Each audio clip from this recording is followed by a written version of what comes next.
Okay, just to recap on why gold and platinum stocks I think will do well. So one, during the Great Recession, gold did well. Also, during periods of high inflation, gold has historically done well.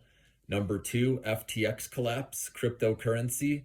A lot of investors have lost faith in crypto as a hedge against inflation. So I think those investors will come over to gold or platinum or other precious metals.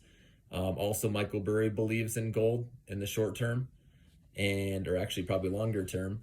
And then the other one is gold prices and platinum prices have been beaten up. It's a really good entry point.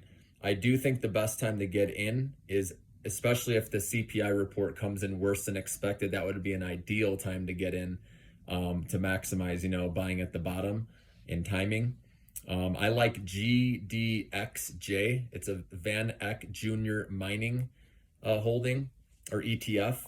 And there's some small cap names in here I like because they are starting to get bought out by the big boys because the big companies are their production has been slowing down. So they need the smaller companies to kind of help out, which has already happened with Pan American buying one of the smaller ones. What was it?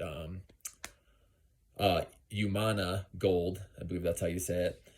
So that's just one. That's AUY is the ticker symbol for that company that just got bought out. So the small ones are getting plucked out of the pack here to help the big companies grow. So those are a number of reasons why I like gold, and obviously where we're heading in the future with the recession talks. I think it's a good time to own gold and platinum. Some of the ones specifically that I own already currently with small positions, but I'll be adding more later if the CPI report is bad or if the Fed, obviously keeps hiking rates bigger than expected.